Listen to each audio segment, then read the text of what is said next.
Hello everybody and welcome back to Odin's movie vlog. I am the critic who is assistant. I hope you're doing well. And today I wanted to say thank you for being patient with me this weekend. I was on retreat, so I thank you for everyone that was sending their thoughts and prayers while I was there. It was a lot of fun. We got to hang out with some Benedictine monks. I have a lot of really cool photos that I've been posting, some of them on Twitter, but I plan to also post a video up on the secondary channel, Welcome to Asgard, taking videos of both the church there, other parts of the monastery, and also a really cool chapel that was not too far away either. So if you're interested in that kind of stuff, click the eye above my head, go to the secondary channel, and that video should be up sometime either today or tomorrow. But today we're going to be talking about, oh man, a great story and a great narrative that I think all of Hollywood needs to wake up for. And that is, if you listen to the fans and you give the fans what they want, the fans will respond in kind and give you their money. Great example, Exhibit A, Sonic the Hedgehog. Now, just remember back, right? Sonic the Hedgehog was a film that was expected by many to be a flop. I remember when that first trailer came out, I said, there's no way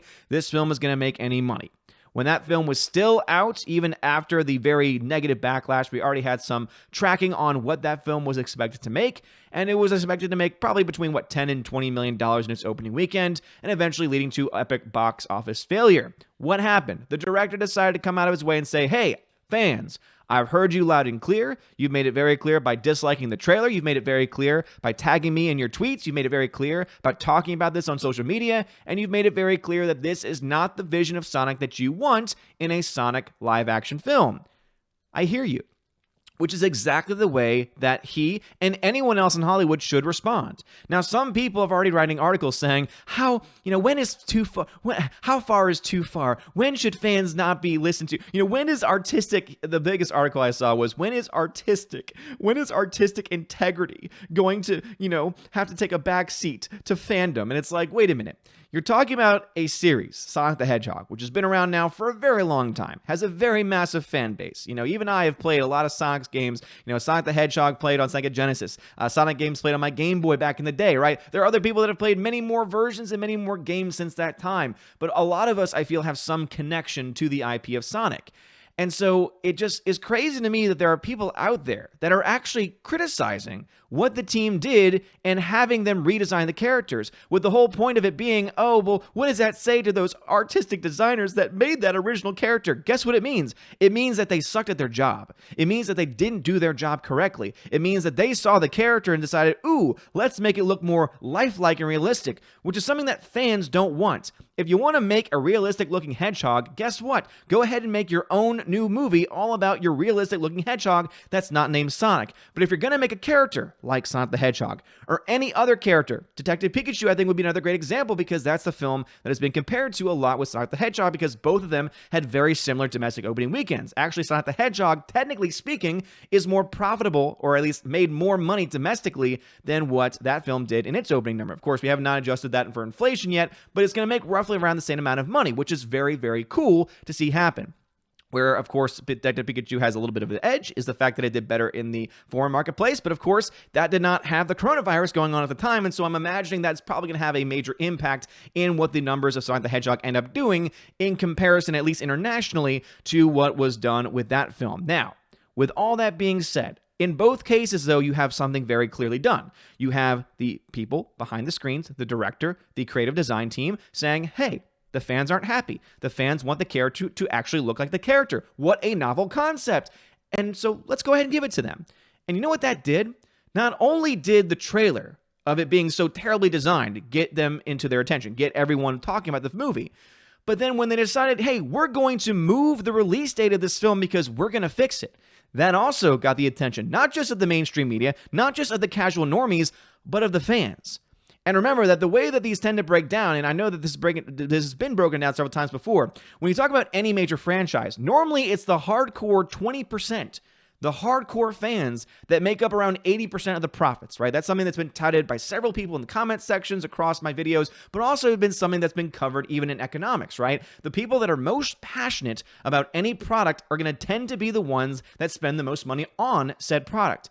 You want to have that 20% happy, because when you piss those people off, all you have left are the normies. And sometimes you can get away with it, right? So for example, like with the Avengers, they were able to build up a normie audience. But if you actually go to my website, ombreviews.home.blog, and you look to how much money all of those films made in comparison to where they were to where they are today, in the very beginning, it was the hardcore audience. It was that 20% audience that was going out of the way. In fact, let me go ahead and pull that up just so that way you get an idea of a metric, of a metric point. So for those that don't know, I have a website. You can click on the link in the description of the video where I show you the box office tracking. I know that I'm trying to work on the design so it's a little bit easier to read, but right now I'm just working with Excel. So if you have any better ideas that can be done for cheap or possibly free, please feel free to email me because, hey, I could use all the help that I get. I'd also do Star Wars comparison, Marvel film comparison, DCU comparison as well. But let's look at the Marvel film comparison, right? So the first Iron Man movie, when you actually look to how much money that film made when you adjust for inflation, it made around $698 million. It was a huge success. Where do you think most of that money came from? Was it a bunch of people saying, Iron Man, that sounds like a cool character? No, a lot of that was coming from the hardcore fans, which is the same reason why when you have a film like Incredible Hulk, which does not have that mainstream appeal, was still able to be roughly successful, even if when you take into account that it did not make its money back at the box office. When you look to how much it made in Blu-ray and DVD sales, it was eventually able to make up its money. Not to mention, this thing has been on television so many times over, in all those deals, it made that money back. That would not have been possible if not for that hardcore 20% base. And it's not until eventually you get to that first Avengers film, and then after that, you start to see the numbers trickle up, and even some of the lower grossing films, like, for example, in this case, Ant-Man, right? That film was able to make $562 million, well above what Incredible Hulk was able to make. So that 20% was so responsible for keeping those numbers up, for making that franchise successful and allowing them the capital to be able to build upon all of that stuff to be eventually able to have the giant media empire they have. That's what listening to the fans does. Imagine, if you will, if Kathleen Kennedy and Bob Iger and all of them working for Disney right now said that, oh, let's listen to the fans. Let's give the fans what they want. Wait, the fans have been saying for a long time they would love to have a movie dealing with some of the events following the last film. Okay, let's take the original characters at their current ages now, and let's try and write a story about maybe what happened in between that time or where they are now, and let's have it focus on those characters. Imagine, if you will, if the story focused on Luke Skywalker, on Leia, on Han Solo, on those three original characters, and we got to see them still doing what they're doing in the realm of building up a new, at this point in time, it would probably have been after the building of a new republic. What life would have been like. Then you can introduce a new baddie. You can introduce a new foe that now they have to deal with because they've just spent the last, 40 years or so establishing a new republic, making sure that it was on solid ground, and now they've got to face one of the biggest threats of all time. That would have been a story that fans would have been interested in. Why? Not because, it's about good versus evil. It's about Luke. It's about Leia. It's about Han. It's about characters that we actually care about. Instead, what do? They gave us brand new characters that we ended up not caring about at all, which led to one of the worst drop-offs in a third film in franchise history, with a film that has not even beaten, still to this day, by the way, fun fact, Joker at the box office. So yeah, you spent, hundreds of millions of dollars on The Rise of Skywalker, and that film has not made as much money as Joker did, which only cost $55 million to make. So take that for what you will, because dear Lord, you all suck. But Sonic the Hedgehog, great example, right? You listen to the fans, you give them something to think about, you give them something to talk about, you make $57 million domestically. And actually, according to some reports, it's made $100 million internationally. Compare that to Birds of Prey, where even based on the trailer, most comic fans said, who are these people? I don't recognize any of these people whatsoever. Imagine if they had instead released a trailer or released an image earlier on, and the fans had actually, because they didn't make it for the fans, right? The fans saw that and they immediately said, okay, well, this film's not going to be made for me, so I'm just not going to care about it altogether. But imagine, if the fans were actually going to speak up and say, hey, you know what? These are not the characters that we grew up with. And guess what? Many did. Many were critical. And there are many people that are members of the Fandom Menace that spoke out and said, these are not the people that we grew up with. But do they care? No, because they knew that Margot Robbie's Harley Quinn had already won the normie audience over. Go back to Suicide Squad.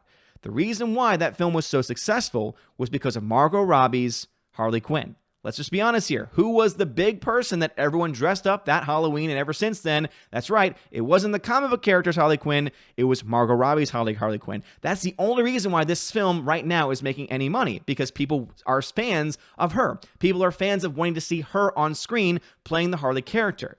But guess who you left behind by doing that? That 20%. that hardcore fan base. And it's because you decided to ignore that hardcore fan base and instead try and go towards the normies. And not just that, but also try to go political in it, in both your campaigning with people like Ewan McGregor going out of the way saying we're fighting misogyny, and of course with your trailer saying, it's all about the female empowerment. Guess what happens? You end up getting to the point where, in all likelihood, you're going to lose money. Again, I did the box office breakdown over on Geeks and Gamers. Make sure you check out that video because I go in a lot more in-depth with all of that. But as you can see right now, Sonic the Hedgehog has made $100 million worldwide. Yes, right now it's at negative 82, but of course, that's to be expected. It's only been out for a week. I expect that by next weekend, this number is going to almost vanish because I honestly do think that film is going to make crap tons of money internationally all week and then also next weekend as well. You have other films like Fantasy Island, which is already profitable. Then you get to Birds of Prey, 2 weeks out now, still at negative $59 million. Yeah, sure. It has been able to hold off pretty well. It had a 48% drop from week 1 to week 2, which is not a bad drop. But it didn't make a lot of money opening weekend. And even people out there like Scott Mendelson over at Forbes have said that, yeah, it's been able to hold off Catastrophe, but not by much. So when even he's saying, hey, guess what? Congratulations, you have not reached catastrophic levels yet. Barely. That says all that you need to. This would not be happening. If Birds of Prey had said, we're going to make this for the fans, we're going to actually give you the comic book characters, we're actually going to try and make this for people that love the comics, this film would be making hundreds of millions of dollars, would be one of the more profitable DC comic book films. Even though there are characters in there that people have no idea who they are, other than Harley Quinn, you would have been able to get at least that hardcore fan base to come in. But instead, what'd you do? You said, we don't need the hardcore fans. We're going to do things our own way. And sure enough, no one's going to see your movie. Sonic the Hedgehog, at this point, is really not that far behind you are. In fact, Sonic the Hedgehog domestically is only a few million or so behind what this has filmed. Again, $59 million is how much Birds of Prey has made domestically. Sonic, 57. This has been out for opening weekend. This has been out for 2 weeks. If this doesn't show you the clear dynamic, the clear indication that fans matter, and that, yes, you should listen to fans, I don't know what else will.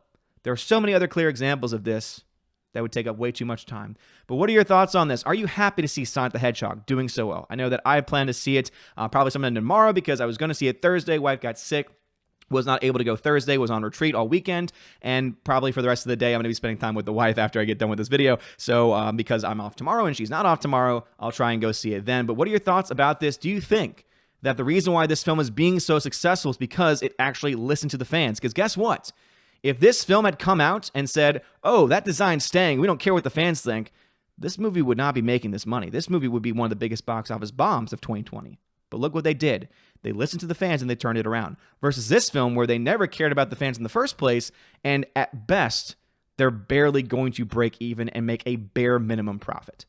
I think that speaks volumes, but I would like to hear your thoughts about this and all the things you talked about in the comment section below. Also, please, if you like this content, you want this content to continue, and you also want to get some nice, really cool perks along the way, think about hitting that join button down below. You get some really cool options there. Although, that has all the description. I'm not going to bore you with all the details on that, but also consider becoming a Patreon Subscribe Star member, so that way you can be like these people that you're about to hear about, getting shouted out at the end of every single video that I make on this channel, and also getting a lot of other really sweet goodies as well. Have a wonderful day, everyone. Make sure you like the button. Make sure you hit the subscribe button as well, because that's the only way that we can stay alive in this YouTube community. You guys are awesome. Have a wonderful day. And as always, God bless. And now to give a shout out to my February Patreon and Subscribe Star members: Animation Commentator, Brian P., Dion, David Brobrizik.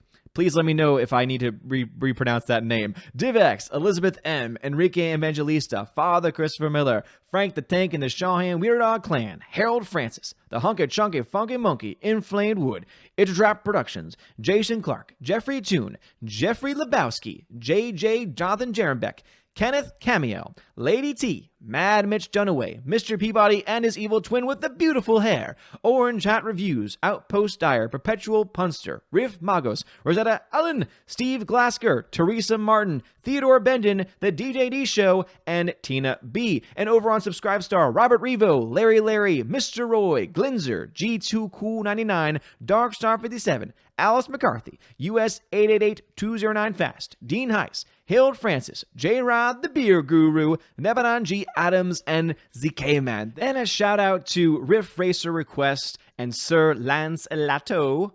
You rock. Thank you very much for being my Patreon and Subscribe Star members for the month of February. And if anyone else decides to join, at the next couple of days or so, I will add you into this list as well. You guys freaking rock. Have a wonderful one. And as always, God bless.